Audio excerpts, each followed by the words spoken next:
Good afternoon, everyone. To assure that all can hear and now and later in English and in Spanish, we want you to know that this forum is being recorded and currently is also being live streamed on Facebook. You can turn on or off the live captioning by clicking on the closed captioning CC button at the bottom of your screen. You can also save the transcript to your computer if you choose. All questions and comments should be typed into the Q&A box. This is being monitored by Anita Baldwin.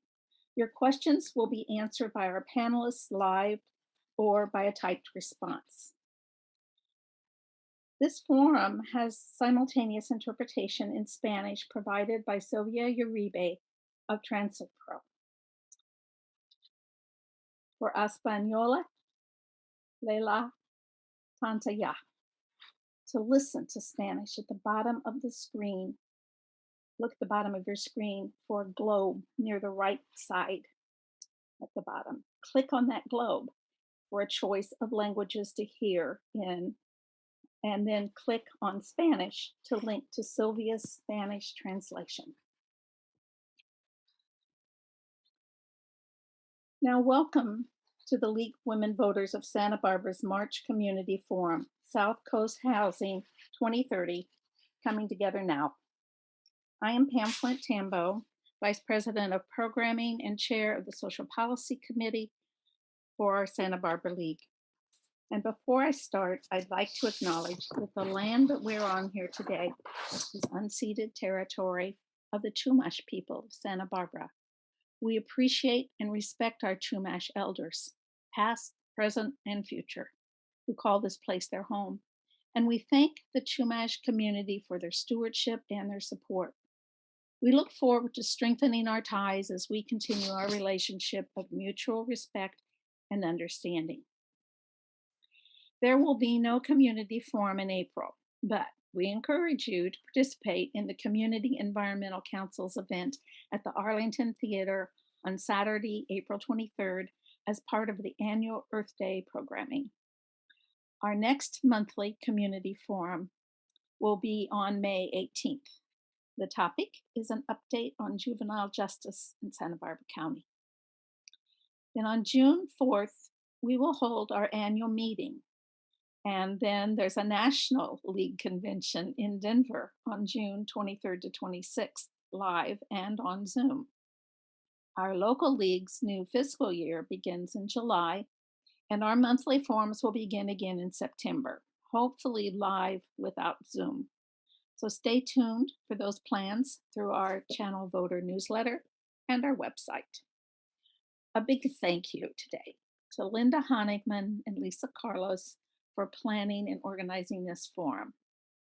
Linda chairs a very active housing committee for our league and has planned an informative event for us today. So now, a warm welcome to our distinguished speakers and a big welcome to our housing committee chair and forum organizer, Linda Honigman. Thank you, Pam.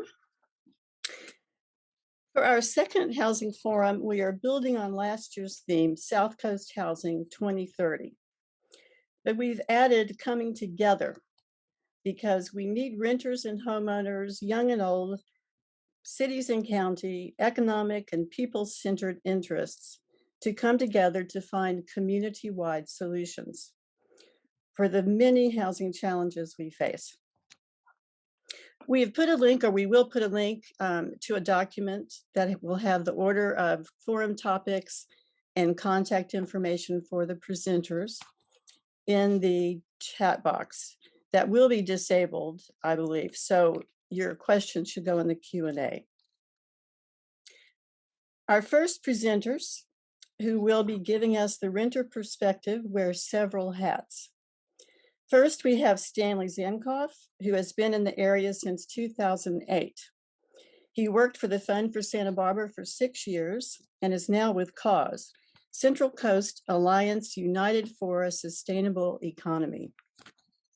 He is also the co-founder of the Santa Barbara Tenants Union. Stanley will be joined by Nadia Abushanab, who moved here in 2016, was a resident of the Santa Barbara Student Housing Co-ops while at UCSB, and now serves as the Advocacy and Events Director of SB CAN, the Santa Barbara County Action Network. Nadia is also a member of the Santa Barbara Tenants Union. Take it away. Thank you. Hi, everyone. Welcome and thank you, Linda. So Stanley will be sharing some slides and we'll be both sharing our insights about these topics from the perspective of renters. We're both renters in the city of Santa Barbara ourselves, and we're in contact with many others through our work, our personal lives, and through the Tenants Union. Personally, I live on the west side, and in 2021, the previous owner sold the building that I live in, and I was searching for several months for a unit I could afford to move into with no luck. Luckily, at the last minute, the new owner of the house decided to let us stay on as tenants, so I'm able to continue living and working in Santa Barbara. Unfortunately, I know that it's only a matter of time until my landlord decides to renovate the house to increase the rent prices, and I will only receive a 60-day notice at this time. I think it's very likely that I will need to move out of Santa Barbara when this does happen. Hello, everyone, and thank you so much for uplifting the voices of tenants also in this space, and excited to hear from all of our panelists. So as Nadia mentioned, I've also been a renter here in our region since moving out here in 2008. And I've witnessed the same dynamics at play with increasingly skyrocketing rent, decreasing availability of units accessible to the working class. And while I'm better off than most renters in some ways, and still I find the precarity of my housing to be really scary, and it's kept me back from moving forward with in my life. And it's something that I've heard so many of my neighbors echo time and time again. So we wanted to start off by just sharing one of the many stories we've come across in supporting renters as the Santa Barbara Tenants Union to help paint a picture of some of the common issues that we're increasingly seeing since we founded the organization 2 years ago. So the Santa Barbara Tenants Union worked with tenants of a 25-unit apartment building on San Pascual on the Lower West Side, a neighborhood of predominantly working class renters, many or most who are Latino. And for context, this building in 2020 made headlines as one of the largest purchases of its kind in the county in recent years, with the buyer purchasing it off market in all cash for $9.45 million. So in some ways, it's a little bit of a canary in the coal mine case, is how I think of it. So just a few months ago, it made headlines again for its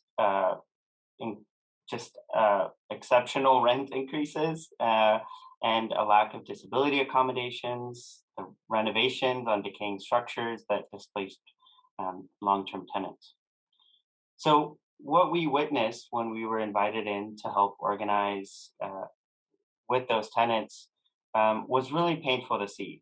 The landlord was systematically pushing renters out. Many of them had been there for 8, 10, 12 years. They would renovate, as is increasingly common, and then immediately jack up the rent once the units were empty. And if the mass displacement of working class people in our city wasn't alarming enough on its own, it was the ways in which we witnessed tenants being treated that's especially concerning and sadly widespread. We're seeing negligent and abusive behavior with this profit seeking across the board in so many cases that we're working on. So in a rush to raise the rents at this property, the landlord was actively ignoring tenant complaints and conducting loud and disruptive renovations, which were not only unpermitted, we found out in the city, but also being done at illegal hours, well into the night. And so some tenants just felt like there was their peace and wellness was actively getting disturbed, while others felt like their just basic habitability and disability requests were just being ignored. And some just voluntarily moved out because of that. And we saw those units then increase in rent right away. So another case within that building, there was 2-decade-long tenants of advanced age and both with physical mobility limitations. Henry, a retired veteran, and his sister Esther had been requesting a ground floor apartment for 6 months because of their disability, and were ignored by the property management company, despite at least 2 first-floor apartments being made available. So after getting passed up for multiple ground floor units that were available, and only after we did a coordinated phone call campaign, or what we call a phone zap, to the property management company, and allowed demonstration in front of their offices with media attention, did they finally get back to the tenants.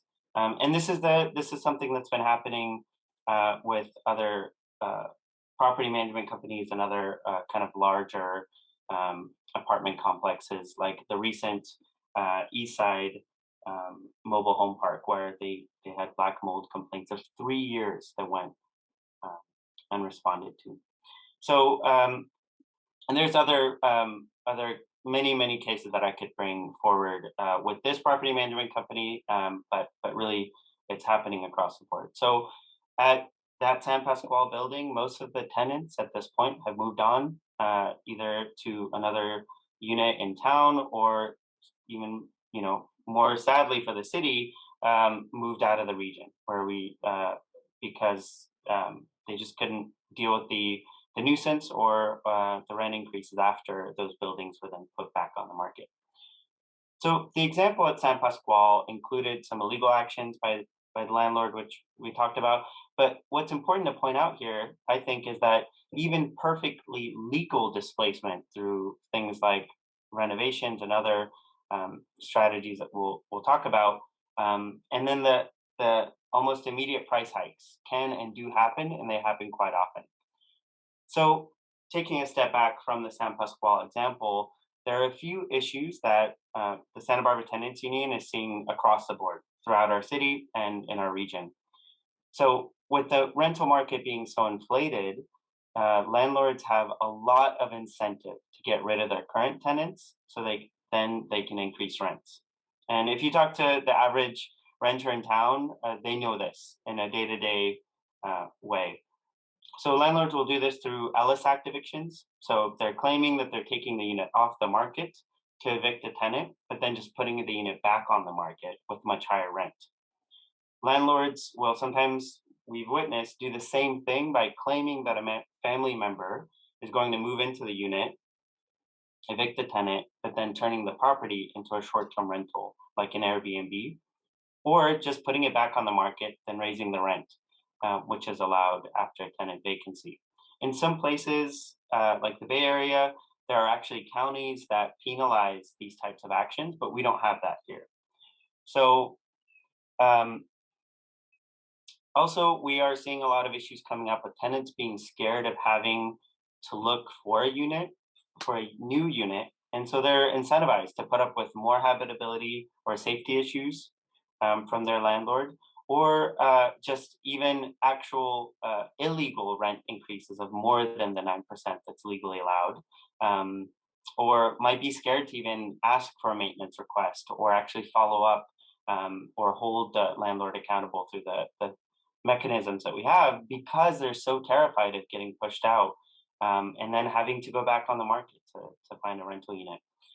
Things like black mold, like appliances that don't work, like heaters or fridges, or let alone, entering an apartment without legal notice ahead of time. These are all things that oftentimes tenants are rightfully scared to kind of ruffle the feathers of their landlords.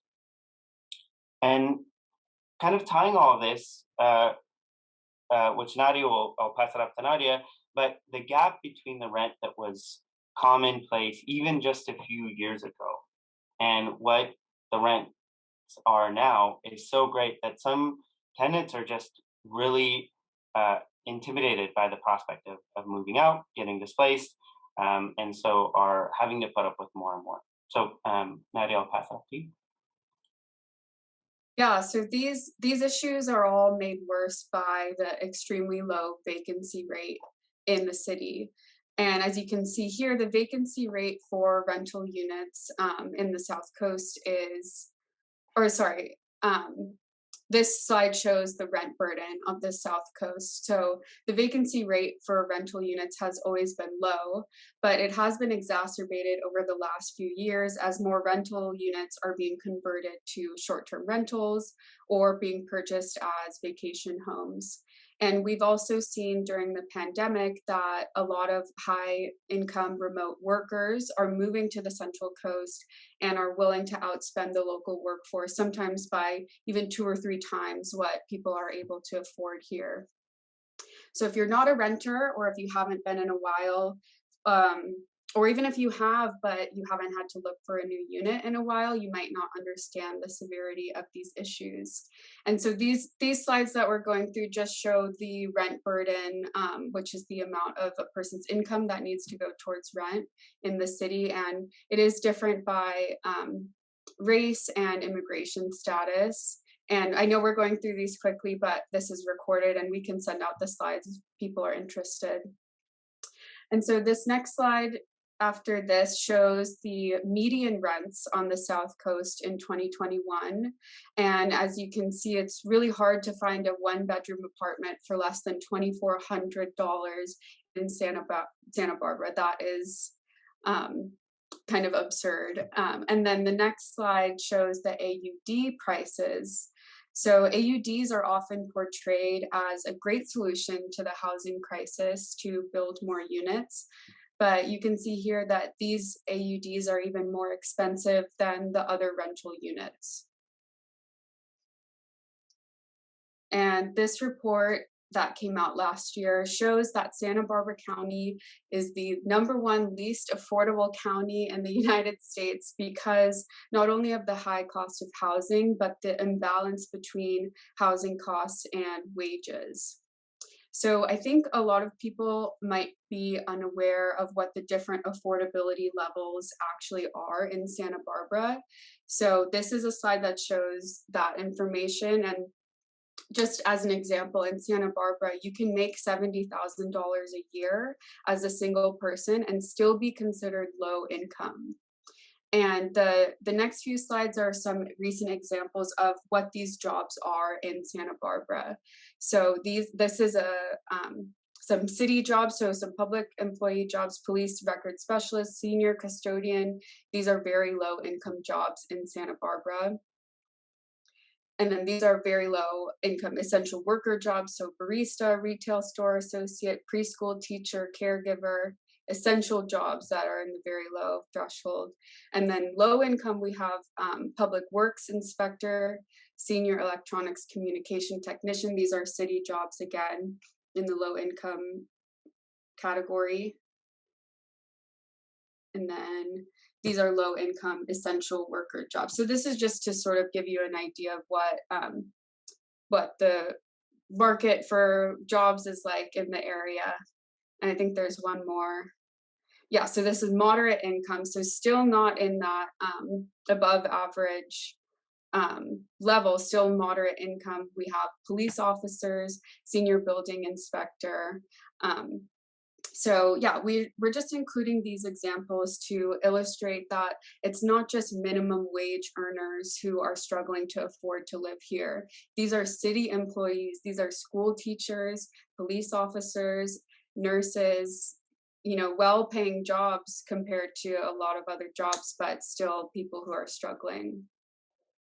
And more of these workers and young families are being displaced and forced into opting for longer commutes so that they can live in more affordable nearby areas, or so they can even find a unit that's available. And a lot of people are sadly choosing to simply leave the area altogether.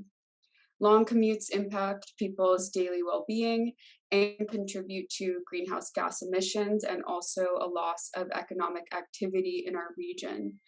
And we know that vehicle miles traveled is the top source of emissions in our county. And we've over and over failed to meet our reduction standards. So we can't continue to claim to be an environmental champions in Santa Barbara while not addressing this issue. And these issues are also present among students and staff at UCSB, with many people being forced to live in their cars or commute long distances because of the lack of housing provided at UCSB. And again, we've witnessed how these issues have played out disproportionately by class, race, ethnicity, language access, disability, and immigration status. So now we can talk about some solutions. So we've broken up our solutions into two different categories: one to protect tenants and to increase the housing stock.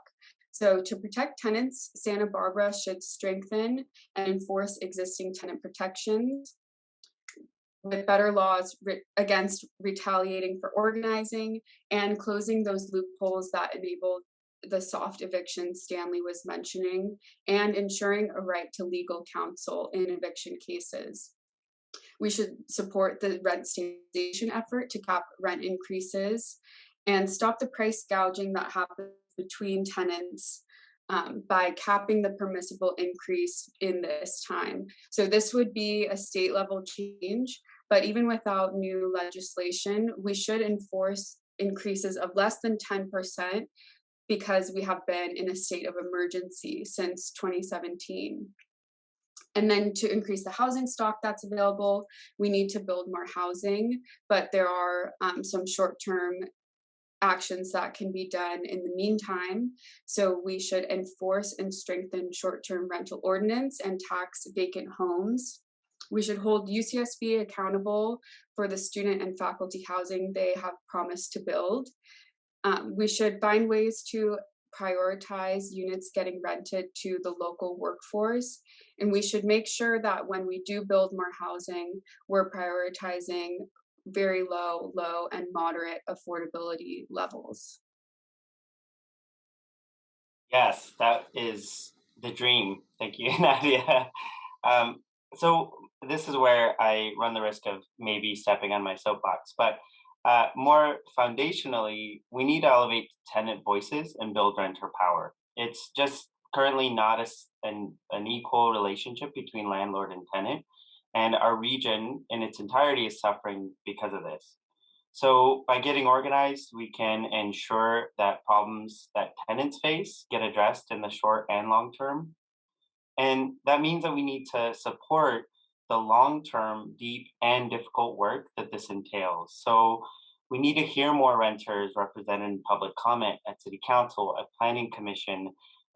We need them in front of agency staff, and we need them behind the dais as well. And just generally, we need that voice more in the halls of power, especially during significant planning processes like the upcoming city housing element update, and general plans that really shape policy and, more importantly, the reality for everyday folks for 5, 10, 30 years and beyond. I have here a picture of a tenant association that we just recently formed, which is a way that we can help kind of get organized and get on the same page. So thank you so much for listening to this very quick summary of some tenant perspectives. And we wanted to just share briefly how we think you can support the work of SB Can, the Santa Barbara Tenants Union, and Cause, who have been doing this work. So number one, you can donate to these three organizations on a monthly basis or with a one-time donation. You can share your time and insight with the Tenants Union. That's everything from joining our tenant response team to just sharing your story as a renter in this town before City Council, or we can come and record you and share that. And you can show up for us, right? So you can sign up for our mailing list or reach out to us to support our advocacy and coalition building pushes. Thank you so much. That's all we've got. Yeah, I think we So won't have time for questions right now, but we'll be on for the rest of the panel.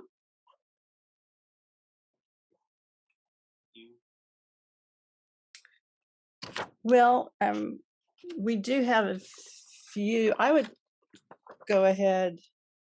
I would go ahead and take a couple of questions because they are related to your work, and I think we can catch up in the next section.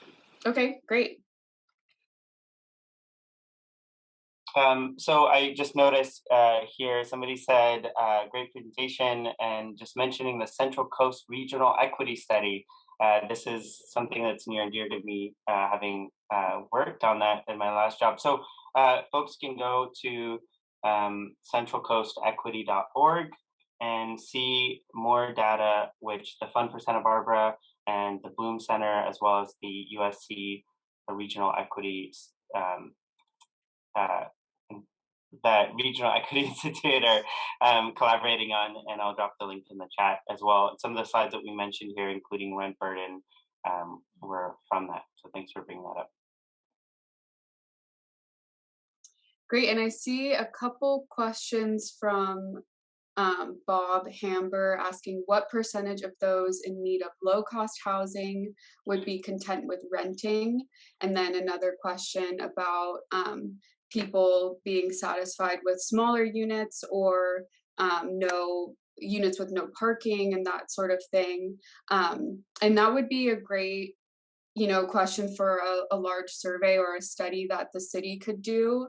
My insights as a renter and someone with a lot of renter friends is that it's kind of a take what you can get situation in Santa Barbara. I think it's almost hard to talk about the things that renters would want because the affordability is so the units are just so unaffordable that it's almost hard to think in that, like, people just need a place to live, and so it's kind of, the vacancy rate is just so low that it's hard to ask people about those other issues. So sorry if that is an unsatisfying answer, but that's what I have. Okay, that's a good cutoff point, and we will keep answering other questions later in the forum. So attendees are encouraged to keep writing them. Thank you for that. Our league members, and probably the majority of the attendees here, are homeowners and over the age of 50. So it's really important for us to see the world of our community through these younger eyes. The good news is that we saw in our survey that there isn't a lot of difference between the older homeowners, once they understand what's happening, and the younger renters in terms of having a similar vision for what this community would look like in 2030. So that's encouraging. We're now going to Lisa Carlos, who is my co-organizer, and she's going to tell us a little bit about RHNA numbers. They seem to be at the core of what we need to be thinking about during this year of the housing element updates.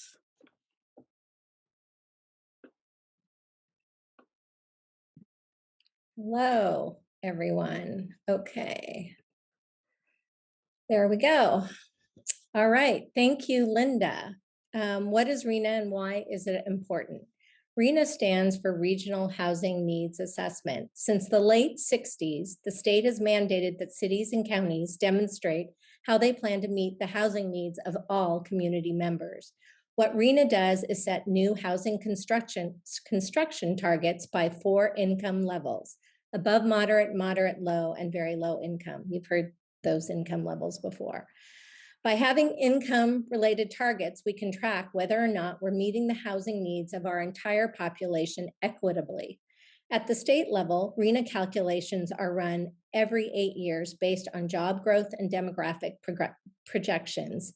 Each regional agency is then handed an allocation of housing units, which they in turn divide up among cities and the county. Right now, we're in the red box of this flow chart and are winding down the 5th cycle and planning for the 6th cycle, which starts in 2023 and ends in 2031. Currently, housing element plans are being updated with new RHNA targets, and then each year progress reports will be submitted to the state for monitoring. This next slide is a screenshot from the state's Housing and Community Development website. The state has compiled building permit data for the first 5 years of our current cycle, with the last data reported in 2020. The yellow box simply shows where we are in this process. We are 62.5% of the way through an 8-year cycle. When you compare that to the percentages I've circled in red above, it's very clear why so many valuable workers in our community that Stanley and Nadia just talked about are struggling to find affordable housing. We are woefully behind at the moderate and lower income level. But as all the purple on this chart tells you, it's no surprise we're way ahead when it comes to issuing building permits for more profitable, above moderate or market rate housing. This next slide compiles data from the entire county. The good news is that we've already met the countywide above moderate income target 3 years ahead of schedule. Unlike the city's data, we're also doing better in the orange and moderate income category. If you look at the bar charts to the left, we have Santa Maria and the unincorporated parts of the county to thank for that. Housing for people at the lowest income levels, however, is still much farther behind than it should be. Finally, let's look at what lies ahead for the upcoming 6th RHNA cycle. Countywide, we're supposed to plan for the building of over 24,000 housing units, which is more than double the amount of housing we were allocated in the current cycle, and 14,000 of that needs to be affordable, not market rate. Likewise, for the city of Santa Barbara, we're supposed to plan to build 8,001 units, and 5,000 of that should be for affordable housing. These increases in allocation are daunting, especially when it comes to building the type of affordable housing that requires enormous government subsidies. That's why our priority really should be on what I hope our housing authority speakers will address, namely innovative ways to facilitate and encourage and finance the construction of truly affordable, or what is called capital A, income restricted housing. Thank you.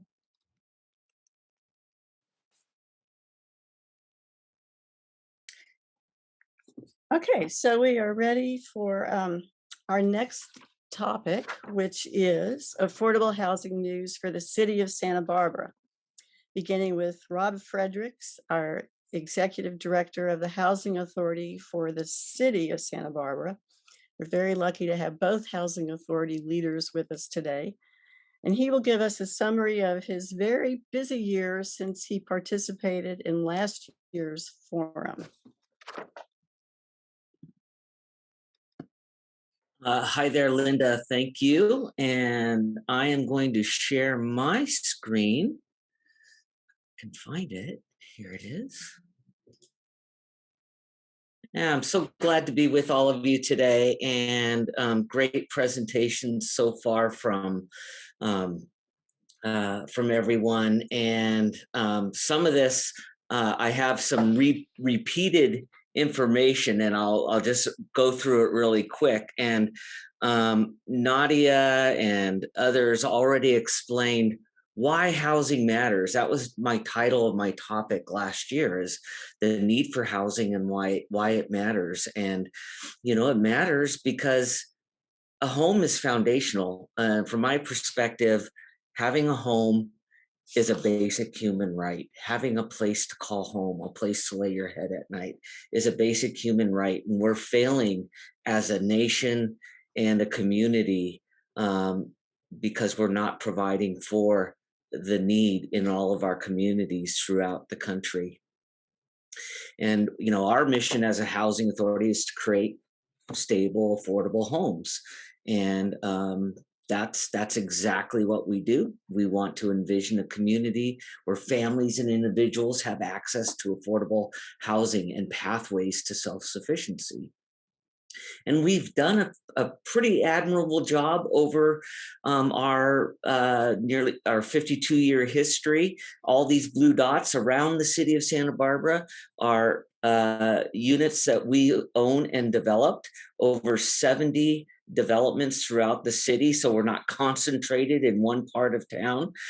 We try to spread out where and have the affordable units spread throughout the entire city. But there's more of a need, and the state housing community development department recently released their statewide housing plan, and that plan shows that there's a need statewide for 2.5 million homes, and of that 643,352 for low income, nearly 385,000 for low income, and nearly 421,000 for moderate, and over a million for above moderate. So there's a need across the entire spectrum. And there's a reason why. There are 8 main reasons the plan came up of why we have this dearth of housing that hasn't been provided. And one of the reasons is there's historical patterns of segregation that have led to exclusion of providing housing throughout California. Also, there's the high costs continue to constrain new housing production. Insufficient land zoned and available for housing. And there's opposition to neighborhood change, where we need to provide housing. People in their neighborhoods, people who have theirs, say, hey, we don't want change. We don't want more. Unfortunately, we have to provide more housing. Also, federal support has not kept up with the need for housing. And there are expiring subsidies on older apartment buildings that create a potential loss of affordable homes that we need to address as well, statewide and locally in our community. And there's numerous regulatory hurdles that we have to cross when we look at trying to develop or provide affordable housing. And John Polanski, who's here from the County Housing Authority, can attest that there are numerous regulatory hurdles that we have to cross in order to provide the housing that we do through our funding sources. And production is constrained by financing limitations. Our main financing vehicle is the low-income housing tax credit program, and it is extremely competitive. You can call it the Hunger Games on every application submittal cycle for getting a application approved for funding for a new development. And the housing reality in Santa Barbara, 1.8 million is the median home price on the South Coast. That's after you factor out Hope Ranch and the other place called Montecito. And median family income is only $90,100. So it is virtually impossible without other subsidy sources for a low or moderate income family to find their way into housing.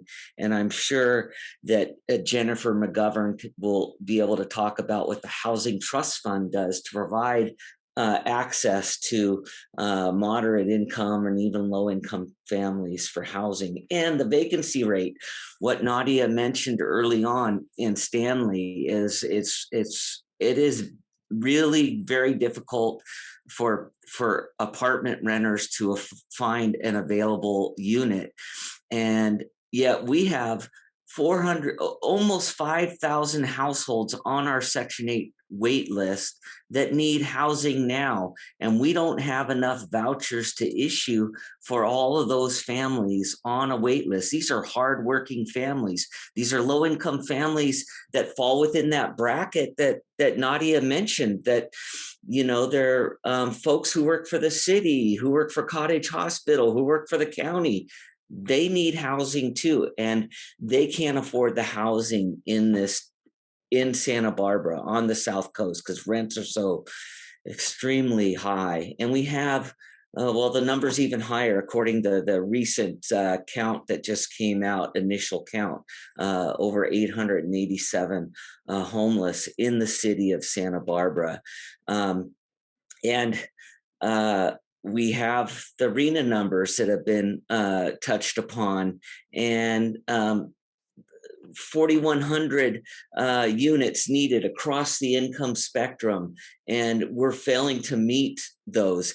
You know, it's funny because not funny. It's unfortunate that above moderate in the city of Santa Barbara is where the units are being built. Yet the folks who are most burdened with rent are low income to moderate. So what have we done to address this housing need, the affordable housing needs? And I'll show you some recent developments and some developments in the pipeline. This is Johnson Court, the housing for formerly homeless veterans.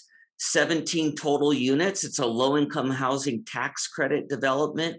We also received funding from the city, crucial funding from the city of Santa Barbara, because we had a funding gap. The housing tax credits don't make up all the funding that's needed.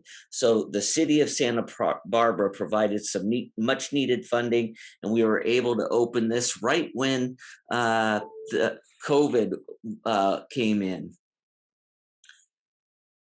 Gardens on Hope is another development that we finished during COVID that is 90 total units. It's another tax credit development for frail, low-income seniors, where we also provide enhanced services like 3 meals a day, housekeeping services, and a host of other social services. We also have successful pioneer projects that we've developed in the past. Casa de las Fuentes is the first essential workforce housing development targeted to low-income and moderate-income households in Santa Barbara. And this was done through the redevelopment agency. Without the funding through the redevelopment agency, we wouldn't have been able to build this. This was not a tax credit development. It was funding through our own auspices, a bond issuance, and redevelopment agency funds. El Carrillo was the first tax credit development funding for permanent supportive housing for homeless individuals. Downtown Santa Barbara. It's very successful, 62 studio units on a half acre. That translates to 122 units to the acre, and it's done beautifully. This is an example that you can put high density in downtown and not overly burden the neighborhood, and it can fit in with the surrounding streetscape. Grace Village at the La Cumbra Plaza area was our first collaboration with a faith community. Grace Lutheran Church donated the land to the Housing Authority to develop this, and along with tax credits and city funding again, we were able to provide 59 total units for seniors here.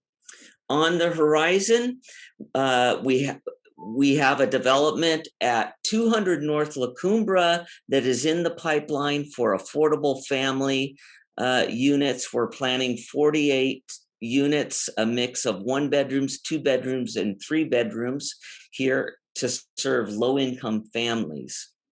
And this is the mix of the 48 units. And we're taking inspiration from a nearby farmhouse, a couple lots up from the development. And so we're going after a modern farmhouse design. It'll have the first level here is a podium parking lot, and then above that are units, and it's 2- and 3-story total there. And this is what it'll look like looking at it from La Cumbra streetscape. Veracruz Village, under construction right now, is another tax credit development. And it's a very small site of just over 11,000 square feet. This is what we're calling our mini El Carrillo, because it is only 29 total units serving homeless individuals moving from homelessness. And we're really excited about this development.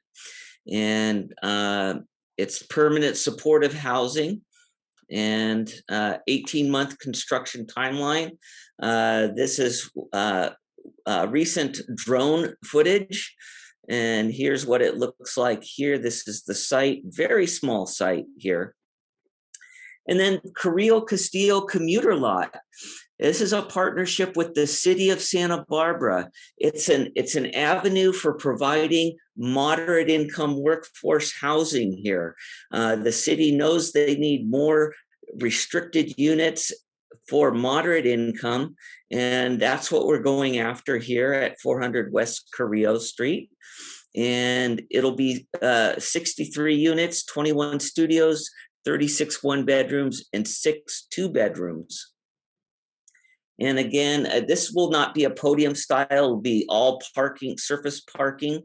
And we're pushing the development as far back from the freeway and the creek as possible.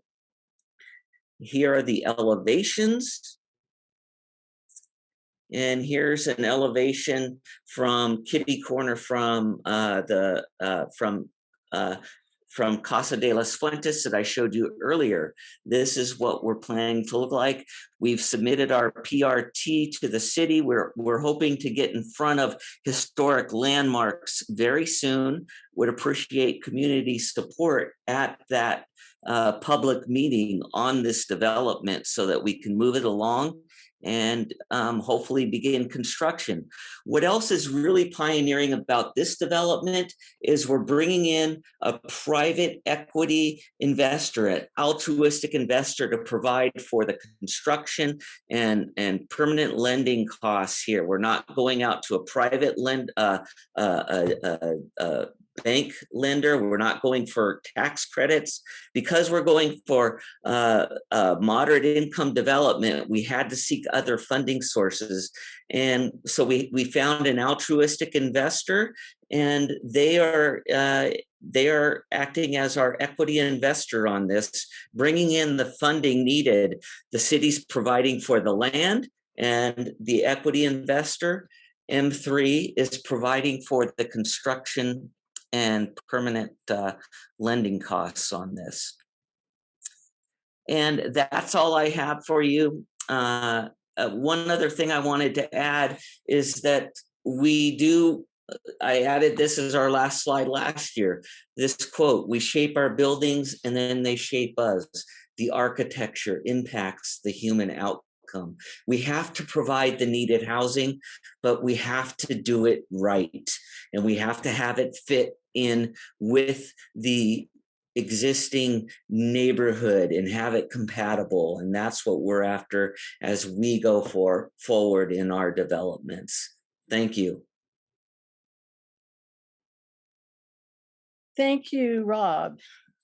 Before we go to questions focused on the city of Santa Barbara, I'm going to share with you some slides showing what we did with our League of Women Voters walk and talk tours in the fall. So I'm going to share my screen with any luck.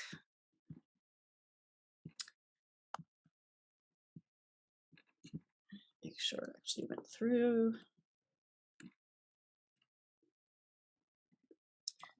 Okay, and we're going to try the slideshow. I don't know what we do without Google. Everything's on Google these days. Okay, so the city produced, well, first of all, we started this in the fall because we wanted to check out neighborhoods around town looking for possible locations for affordable housing sites. So we were looking for example, publicly owned parcels and areas that would make sense and neighbors would be happy and so on. The city produced several maps for us, and they were very helpful. We started with all of the historic assets being labeled, and then they made these different patterns. So we have all of the publicly owned parcels identified according to who owns them. So you'll see, for example, there are a lot of green areas. Those are all of the city parking lots or city-owned properties.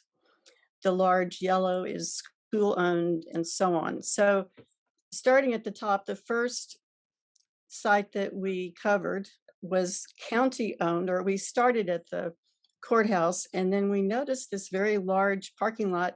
There weren't a lot of people in the parking lot or cars, and it's for the county administration building. So we kind of put that on our to-do list to check out in the future. Then the next tour we took, we focused on the school-owned armory site, and we now understand, unfortunately, that's not available, because that would have been kind of perfect. We may want to keep working on the school district to see if there's a way to make that happen.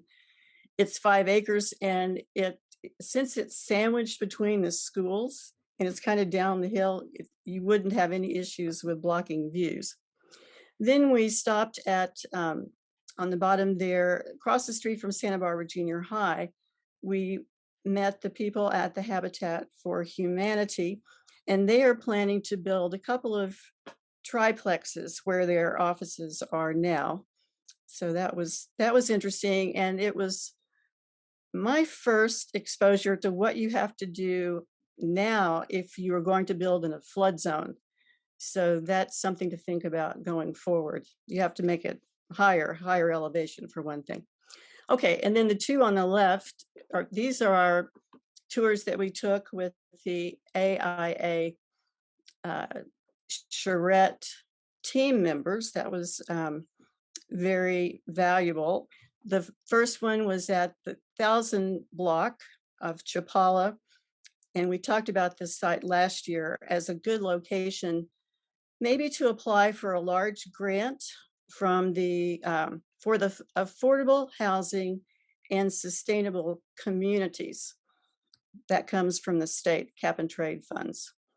And maybe that would need to be probably a partnership with the MTD, because there's a strong transportation requirement. Then another tour was with the 900 block team members, and they showed us a site which we're now going to look at they now call El Pulpo. So this is the vision, and this was drawn by Jan Hauser, which is he was a local architect, and I believe he also came up with the concept. And I'll show you in a minute the actual building. This is on they're increasing, but it's the Fiesta 5 theater and the parking garage, which is over it. So then they are adding several more stories of residential units to that. And again, it's called El Pulpo, which stands for octopus, because Cass Insberg, the co-captain of this charrette team, thought that the driveways looked like octopus legs. And this is a section showing the existing parking garage and the theater at the very bottom, with just the 2 levels of housing, and then 3 levels on the right that would be new. And I want to read all of these names because there were 160 designers, planners, community members that spent a lot of time working on this kind of vision, nice plans and ideas for us to think about. So we really need to use that resource. So the captains were Cass Insberg and Alex Peugeot. By the way, there were 2 teams for each 100 blocks. So this was team B.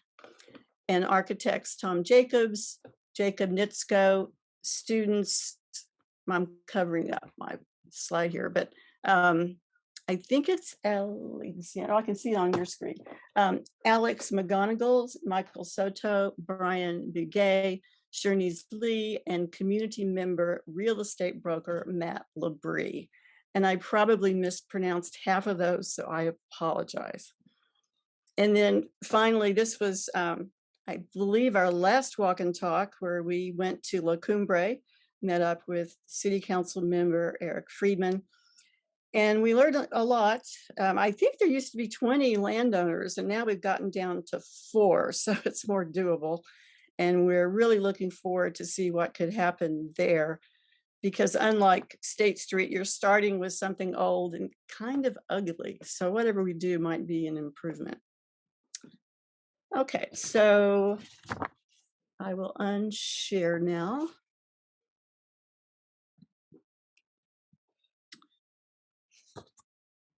And we are now at the end of part 1. So I think we're looking for questions. If I can find my notes here.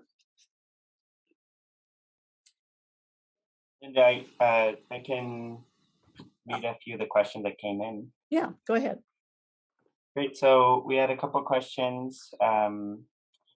Somebody asked, how much of your affordable housing is for able-bodied families? And I'll just tag on another question. How many affordable units being built without equity participation by a housing authority? And I think, Rob, if you wanted to answer that. Yeah, let's get Rob back on the screen. Okay. So first question was, how many affordable housing developments are developed for able-bodied individuals? Is that correct? Yes. Yeah, and I think another way to look at it is how much of it is maybe accessible to folks who are disabled. Right. So I think that's a better way to look at it, because all of our new developments are accessible units. John will be able to attest to the same for the county housing authority. We make all of our new units accessible.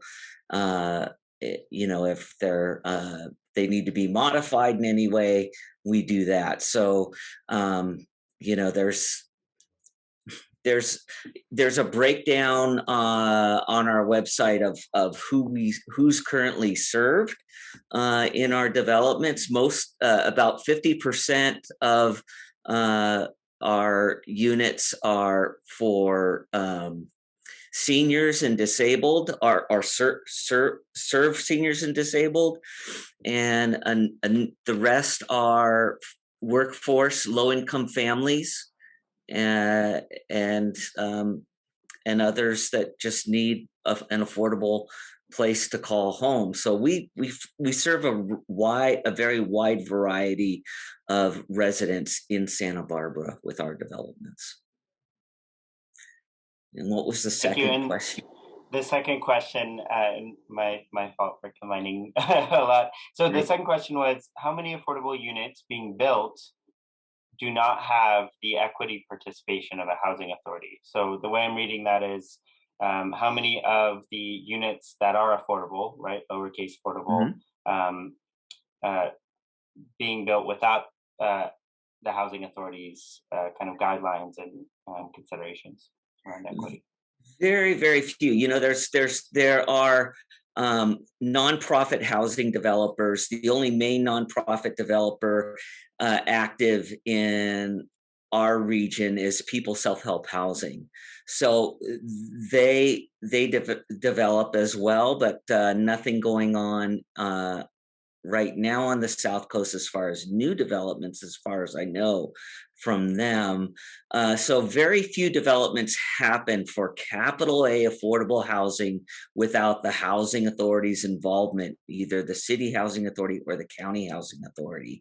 There are inclusionary housing ordinances in the city and Goleta that require, like in the city, it's 10% of a new development. If a private developer says, I'm going to build 100 units here, 10 of those units have to be affordable, but the city's ordinance targets moderate income households for the inclusionary, not low income. And again, I just want to, of course, moderate needs help, but the most rent burdened are lower income households. So. Great. Well, I think we should go on to our next. We're a little behind schedule, so we can take more questions at the end. And now we're going to welcome John Polanski, your counterpart at the county. He is the Director of Housing Development for the Housing Authority of Santa Barbara County. And please take it away, John.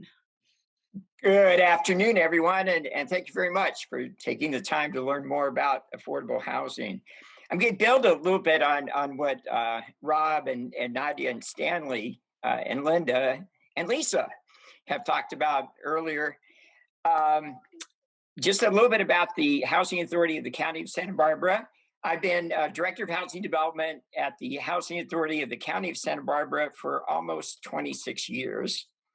We currently own, manage, and operate over 1,450 affordable, capital A affordable rental units spread throughout the county. Just for perspective, there are only 2 housing authorities for all of Santa Barbara County. Rob and his talented team operate within the city of Santa Barbara, and then the Housing Authority of the County of Santa Barbara, or we call it HASBARCO, you can see over my shoulder, has the other 7 cities and the unincorporated area, both north and south, Santa Barbara County. I will focus on the South Coast. Building on a little bit on what Rob said also, yes, all of our new units are also either fully accessible or adaptable. In other words, the adaptable units can be made accessible upon a need that an individual resident expresses. And that the accessible units include both mobility and sensory. So we do have some units, again, this is new construction, both for sensory and mobility disabilities that people need help with. The other thing that I'll talk about before I get into some specific new developments that we're working on is the importance of advocacy. I know that it's been touched on many times here, but I really want to focus in everybody that took the time to learn a little bit more about housing, particularly affordable housing in Santa Barbara County, city of Santa Barbara, and the South Coast. Please look into opportunities to advocate for specific developments as we move forward. There's one that I'm going to highlight in the discussion because we have a planning commission coming up really shortly in the city of Goleta, and these are great opportunities. The other thing that I'll mention is that the housing authorities focus in on rental housing. So we're not just capital A affordable, but we're also focused on the rental market. So things that are upcoming for the Housing Authority County of Santa Barbara, I'll start in the city of Goleta. Some of you may have seen, because we've gotten some great press coverage on it, the Super 8 and our proposal to convert the Super 8 at the corner of Hollister and Fairview into 60 permanent supportive housing units for people who are currently experiencing homelessness. The state has a funding notice that's out that we responded to called Home Key. It's actually Home Key 2.0.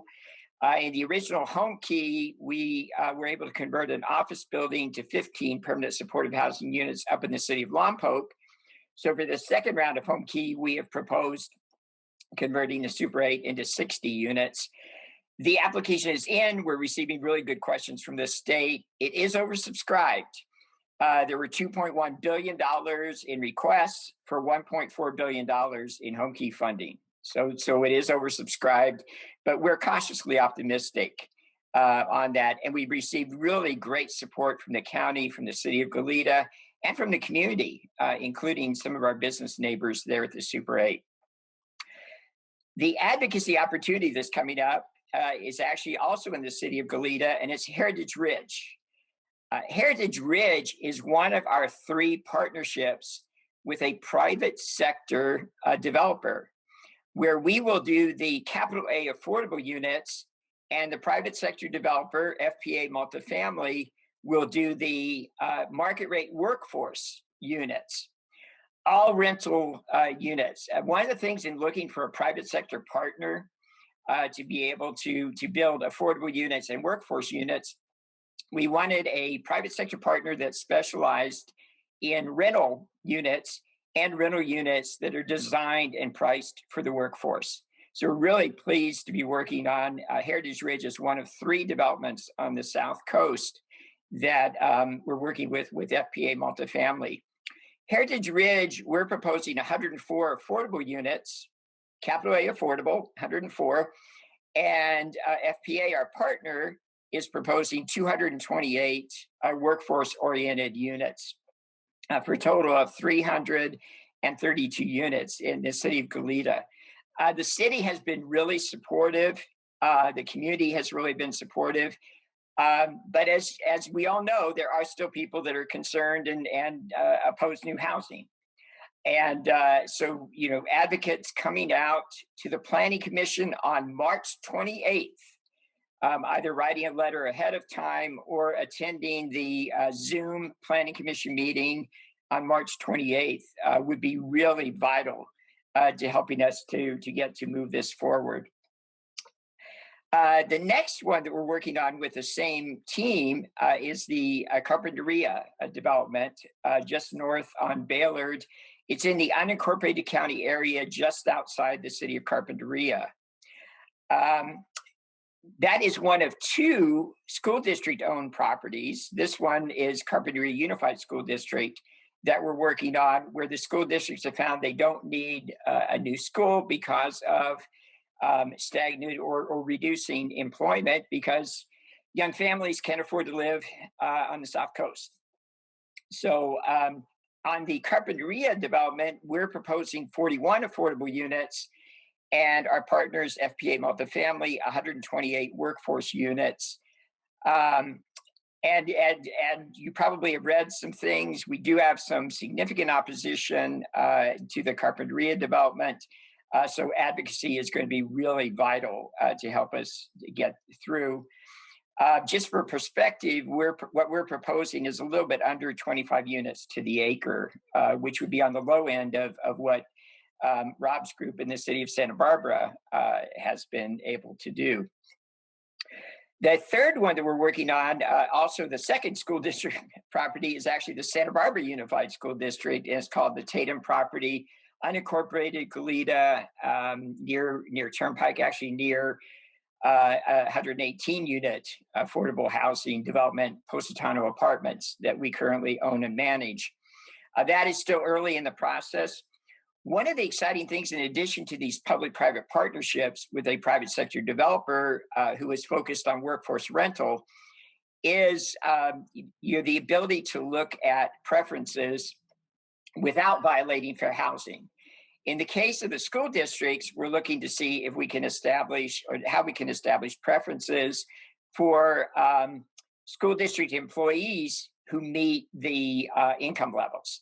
As was talked about with Nadia and Stanley's presentation, there are a lot of working families that are in the capital A affordable units that we own, and we'd like that to continue, but of course without violating fair housing.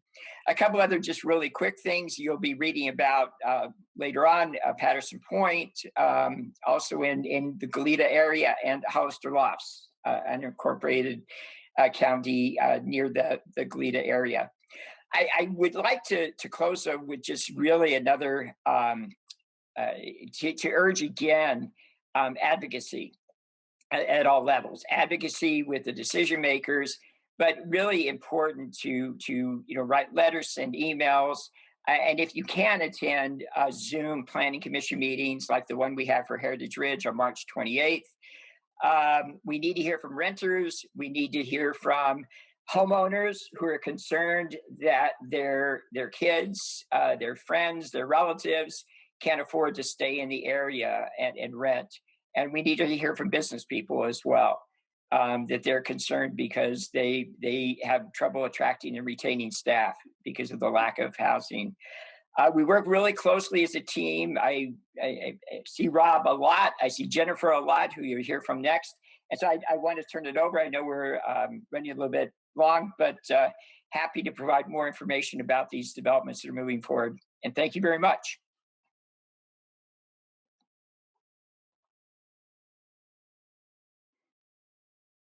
Great. Let me introduce Jennifer quickly.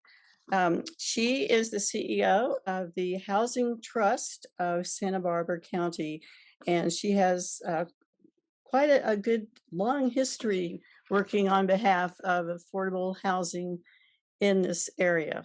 So take it away, Jennifer.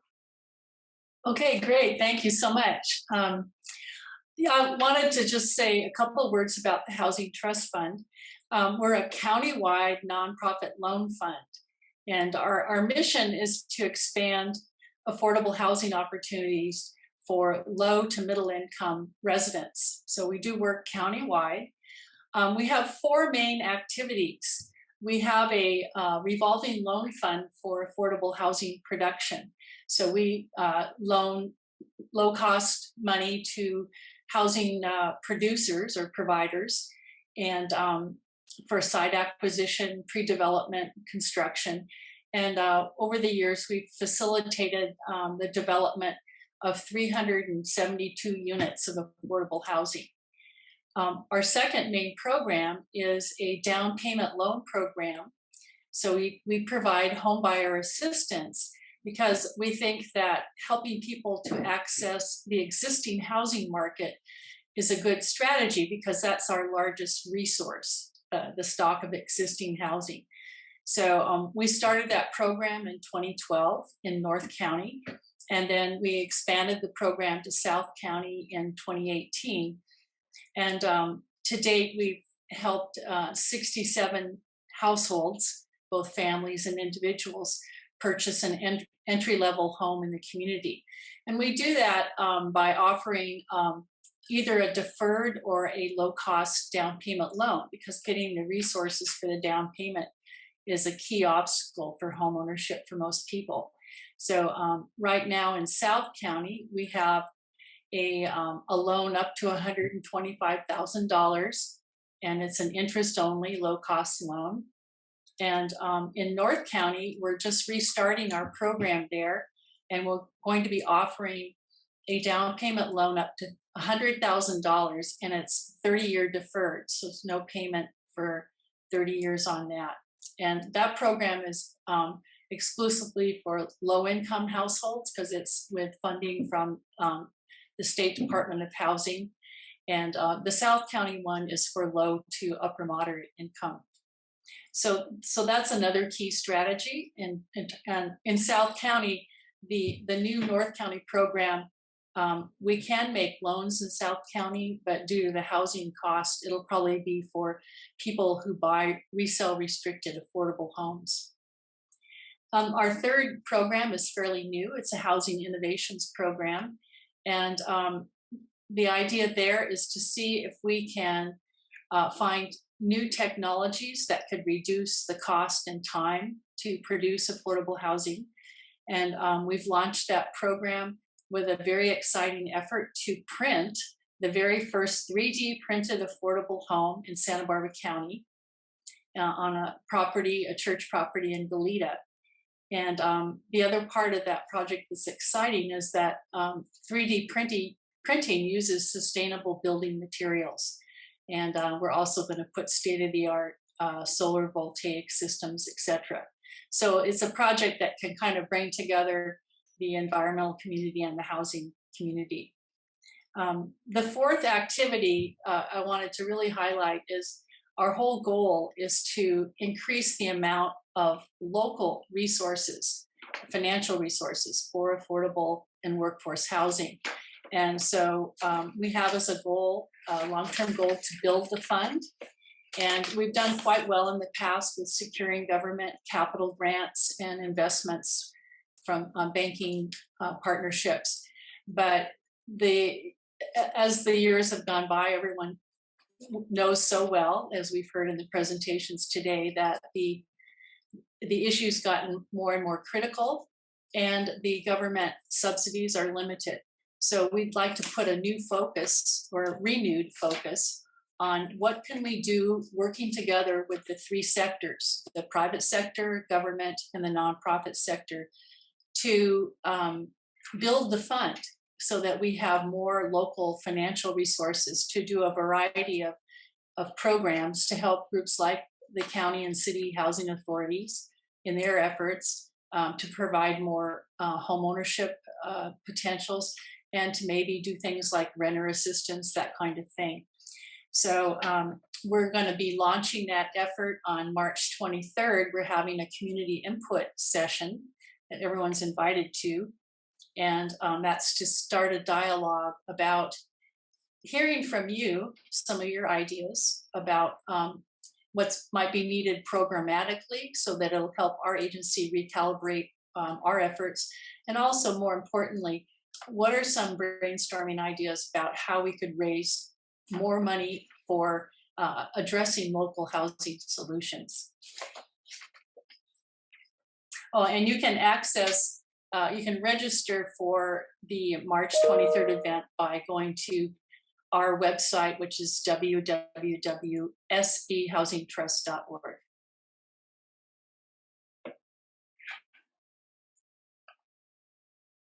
Thank you.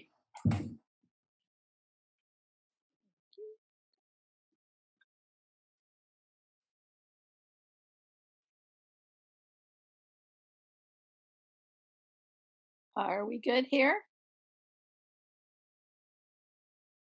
Linda, are you with us?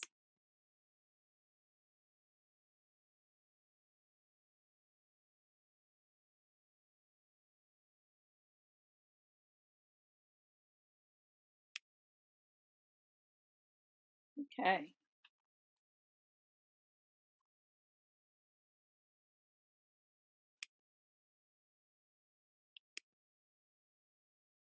Woo, that was scary. Terrible when you can't make your way back. Okay, so we're going to just jump right into the final Q&A time. So I invite all panelists to put your video on. And if Gavin can give us a gallery view of everybody, and then we can certainly start if there are questions about the county presentations that we just heard. We could start with that. And maybe I was just finishing our resource page too. So I believe that's ready to put in the chat as well. Okay, so it does look like we have a gallery view. And we were going to start with questions related to the renter perspective, but since we haven't covered the Jennifer McGovern and John Polanski's presentation, Anita and maybe Stanley again, can you take a quick look at the questions and see if any of those apply?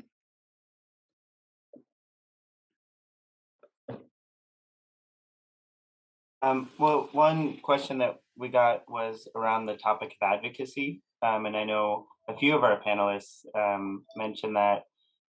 So Susan was asking, please tell us what advocacy looks like. Specifically, what does that look like? This is John. I'll start because I know I began and ended my presentation with advocacy. You know, it can take on many different forms. It really is, the most important part is to advocate. And so that can be an email to the supervisor for the particular district that the property is located in. It can be to your city council person. It can be to planning commissioners. It can be letters to the editor, the Independent, Newshawk, any of the press organizations, and it can be attending, if you're so inclined, a planning commission meeting, such as the one coming up for Heritage Ridge at the city of Goleta, March 28th, and actually speaking in person. So it really can take many different forms. The most important thing is to, whatever your comfort level is, however you would like to advocate, is that you advocate for more affordable and workforce housing, because you would be surprised how few advocacy letters or attendees at meetings come out. People opposed to housing are very motivated. They tend to show up. Advocates, we sometimes really have to work to get those letters of support, emails of support, and public speakers supporting. So I hope that answers the question. I just want to add also that at least in my experience in helping folks advocate for these issues, I think there's a little bit of demystifying that needs to happen in what advocacy looks like.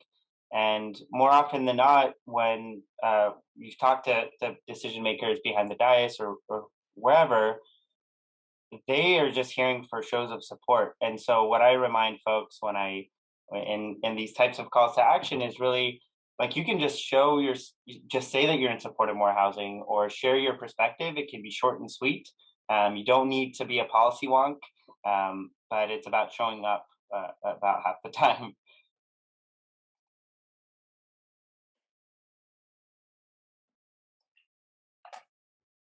And Jennifer, did you want to add anything on that question specifically by chance?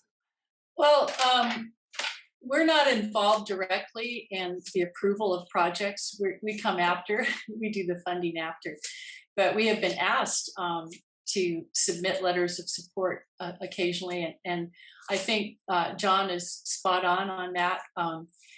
You'd be surprised how just a few letters can help, and even more people showing up can make a big difference, because the councils typically don't see the overwhelming majority of people that support affordable housing.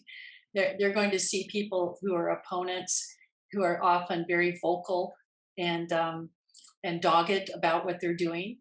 And so you can make a tremendous difference. And in my previous career, I did develop affordable housing, so I know that it makes a huge difference to show up in, just even an email sent in to the council meeting, as many as possible makes a huge difference. I think too, I can speak to what the league will be focusing on this year, at least what the housing committee will be focusing on.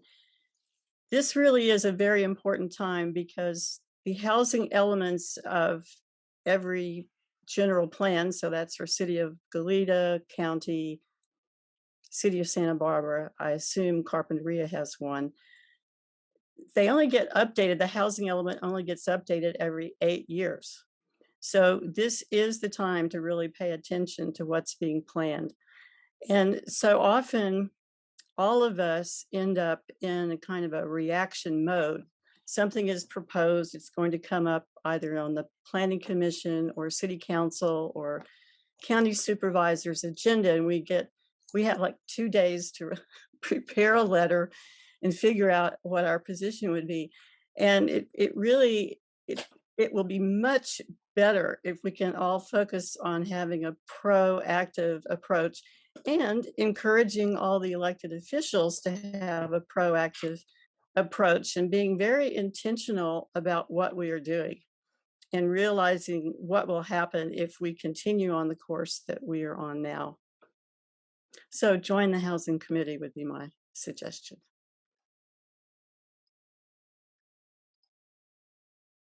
I would say also really quickly, this work is social, and it's social, I think, one, because it can be re-energizing that way, but two, to share information. So things like joining the housing commission, the housing committee can be really helpful in just kind of distributing some of that work of knowing when issues are coming up or what the issue is about, or talking it through, or even just like showing up with somebody, right? To kind of have that buddy system. So I think that can help make it a little less overwhelming for the person that's working 1 or 2 or 3 jobs.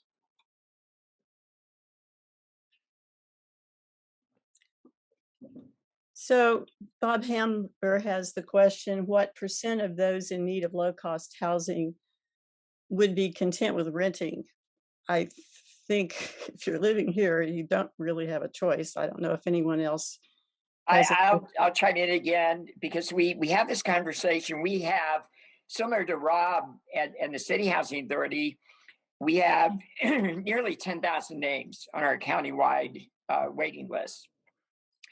Everybody that I've spoken with and everybody that we've surveyed are really overjoyed if they can find something that's affordable to rent. And just for perspective, going back to what Nadia and Stanley showed earlier, what HUD, the Housing and Urban Development Department, considers affordable, what the housing authorities consider affordable, is that you're spending approximately 30% of your gross income on housing. And as we know, there are many, many people that are overburdened, that are well above spending 30% of their income on housing. But that is how we price our units. We only are looking at developing right now things for 80% of area median income and below. But as the chart clearly showed, for a family of four, that's around $70,000.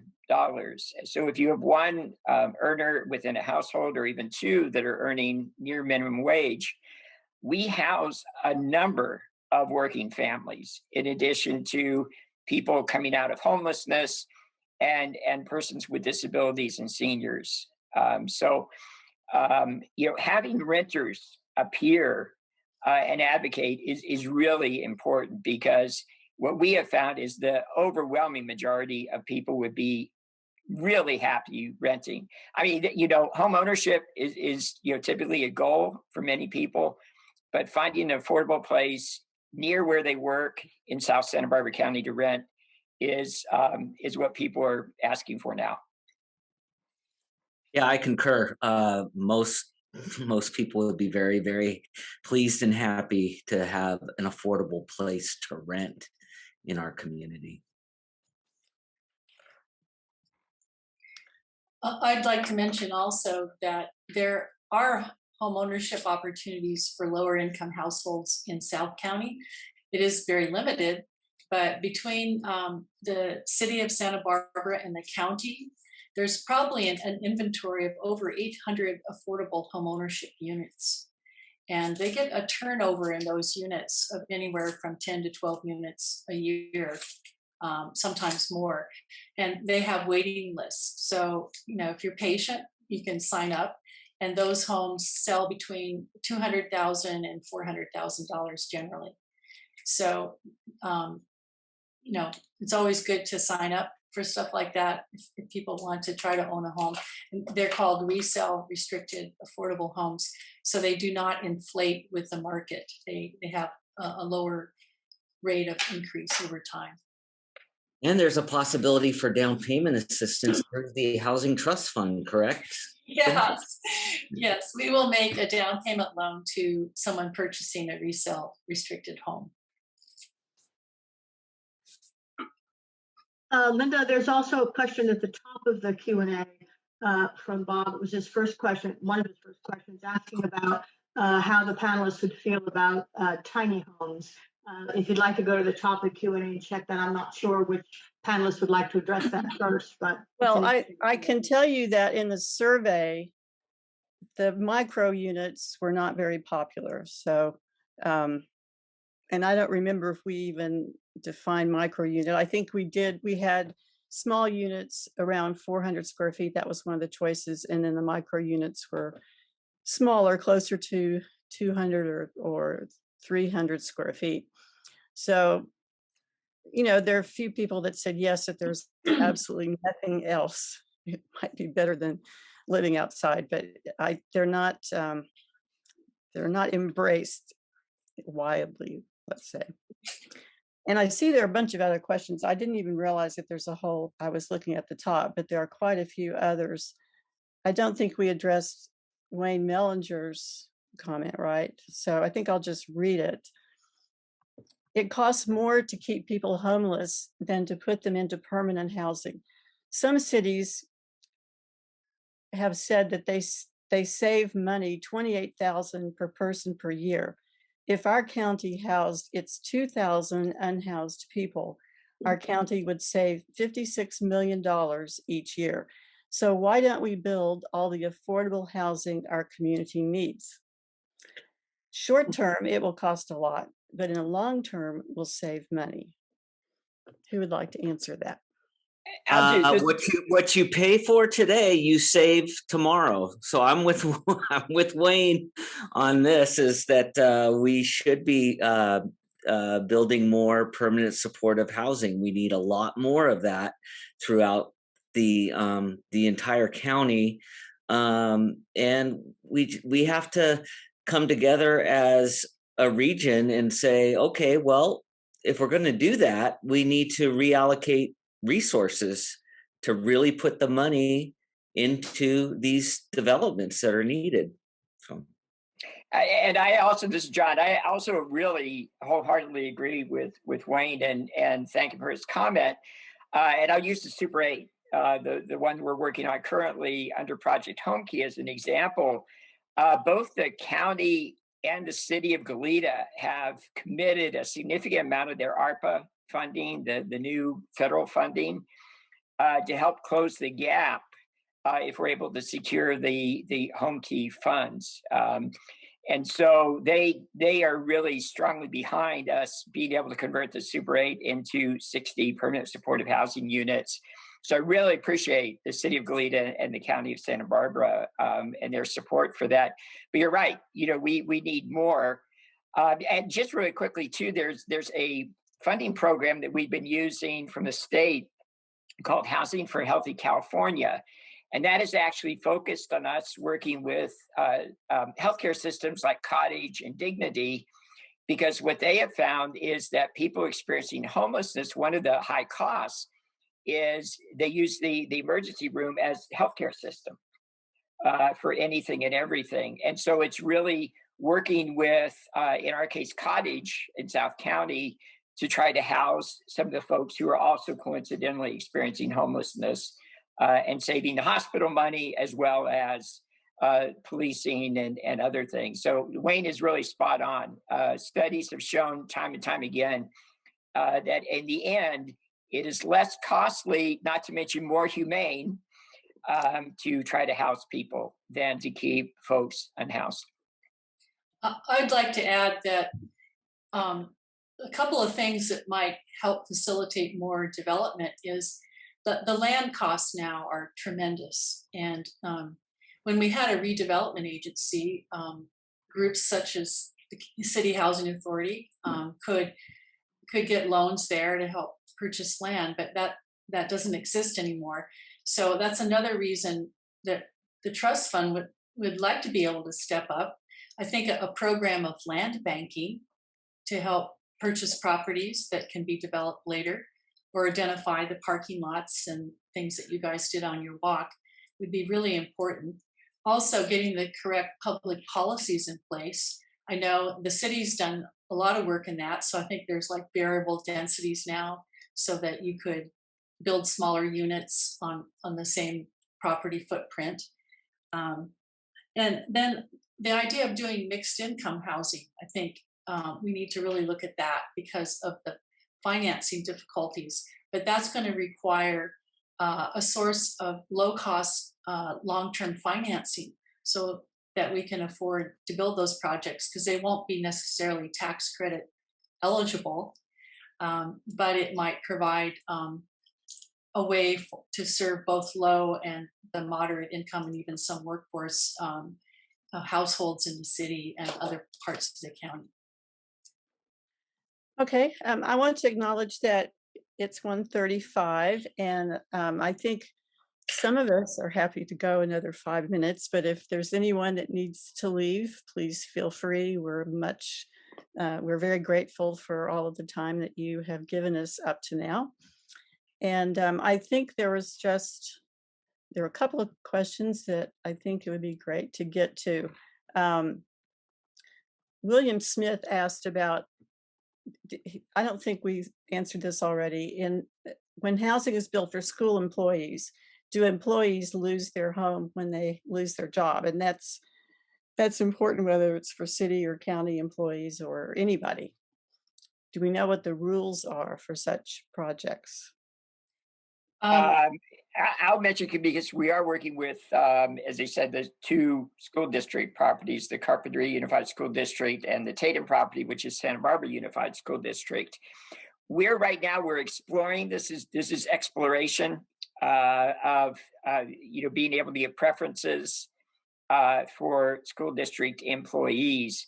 But our goal is with the capital A affordable, and that would also be the case with the workforce rental, is that it's that snapshot in time would be the eligibility for preference to come in. We would not be evicting people if they moved on from the school district. I think this issue we looked at years ago, and it's kind of a mixed bag on that. A long time ago, UCSB built some initial faculty housing, and then when the professors retired, the problem was they had no place to move to within the community that they could afford. So it put the university in a dilemma. When you kick out older retired professors that have contributed, or then they have to leave the community instead of being a resource for the community. I know Westmont has also done faculty housing, and they have a shared equity approach, which is a little bit different. So I think it's a key issue that needs to be looked at. There's trade-offs in terms of meeting the current need for employees, but we have to also have some kind of exit strategy or other types of housing that, like, let's say somebody is an employee and then works and they've raised a family.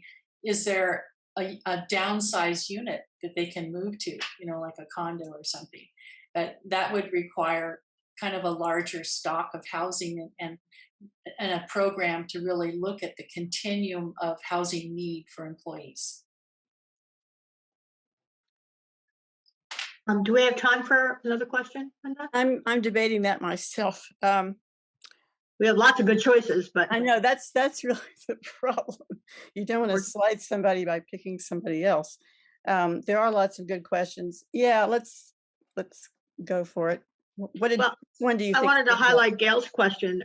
She says all of the good projects in planning or the ones being built don't begin to add up to meeting the RHNA numbers, which is unfortunate. They also don't begin to meet the need of affordable housing. So she asks, how can this wealthy county really ramp up the availability of very low interest loans to get more housing available? Is that an option? And maybe that would go to Rob or John, I'm not sure.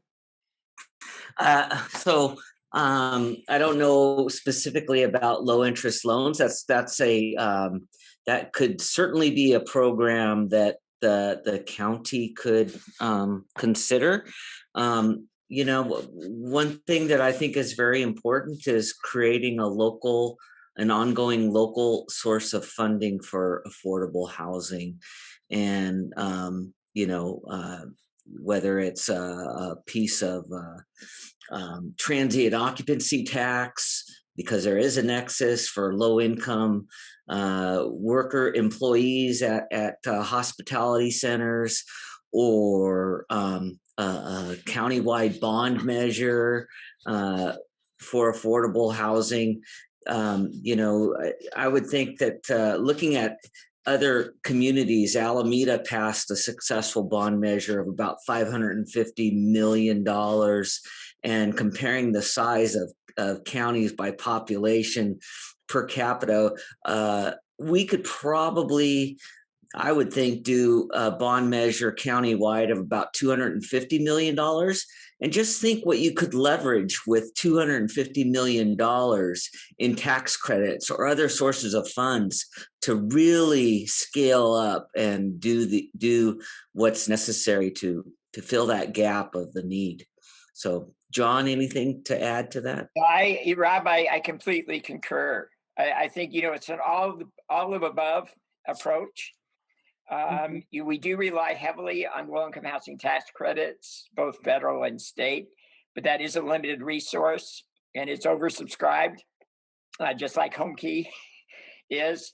And so having something local, whether it's a countywide bond measure or some type of affordable housing, pot of money, because it typically, it's layered financing that makes housing that would otherwise be market rate affordable. And it's typically money that does not need to be paid back or is only paid back at very, very low interest rates. And a lot of times it's 4, 5, 6 sources of funding to go into one capital A affordable development. So really is all of the above. That's a really good suggestion, in addition to, again, an opportunity for advocacy. We mentioned redevelopment agencies. Both the city and county housing authority have properties on the ground operating successfully that were a direct result of having a redevelopment agency. As many of you know, that redevelopment agencies were dissolved some years ago. We would like to see that, at least for the affordable housing component, some tax increment that would be, statewide, where the county would directly benefit from the tax increment. That was a really vital source of funding that we have missed the last 5, 6, 7 years. Yeah. Well, I'd like Yeah, to. our Oh, could I just interject, Rob? That another thing we looked at years ago, which might be revisited now, is getting a piece of the incremental increase in property tax from the county because of the inflation in the housing market. Even if you set aside 10% or 5%, that would begin to build a fund each year that could be used. And I think it's a really viable ongoing revenue stream that could be used. And again, it's an issue of political will, Yep. It's reallocating resources, what I said earlier. That really is needed. And back to the RDA, redevelopment agencies, we were a very, very active user of our redevelopment agency 20% tax increment set aside. And that was about nearly $4 million a year. And our RDA was essentially our land banker. We saw a piece of property. They would go, here's the money, go get it, go do it. We need affordable housing. Since the RDAs have gone away, our production, when you compare the last 11 years to the previous, has dropped by about 50%. This is because we don't have that funding source that we relied on. We need a local funding source. Yeah. Agreed, if not many of them. Bill Boyd just echoed what Gail had said earlier. We are a community with a lot of wealth. And I think about all the donations that were pulled together in just 2 months. I think there were 5,500 donors that came up with $20 million for the San Marcos Foothills property. So 20 million isn't the full answer, but I think the more of those kinds of things we can do to show that people are committed, that would help to jumpstart would be great. Okay, I think Gina Fisher has commented on the UCSB problems, and we did talk about that at last year's forum. We are continuing to watch it, and it's definitely, I think, a big cause of our problem throughout the entire South County. We're going to stay on top of that, and we have a couple of people on committees that are closer to that action that can keep us updated. So I think I am going to go ahead and officially cut off the questions. I do want to thank everyone involved in today's event, especially Lisa Carlos, my co-chair, Anita Baldwin, who helped with our question monitoring, Sylvia Uribe from Transl Pro, our interpreter, Gavin Roy for tech production, and our VP, Pam Flint Tambo, who's been coordinating the many factors required for webinars. Finally, I would like to invite all of you to become League members, and we would love to have all of you check out our Housing Committee meetings, which will now be moved to the first Friday. So April 1st around noon will be the next meeting. And also, of course, we would love you to join our walk and talks. For any of that, you can email me at housing@lwvsantabarbara.org. Hopefully you were able to get the link for the resource page that has a lot of those contacts. There are actually 2 resource pages. And I'm going to leave the webinar open for another minute or 2, just so you can do all the downloading and poking around you might need to do for that purpose. But anyway, we really enjoyed having all of you, and hopefully if we have a 3rd annual forum, we will have a whole lot of things to announce where we can start seeing some progress. Thank you all. Thank you very much. Thank you, everyone.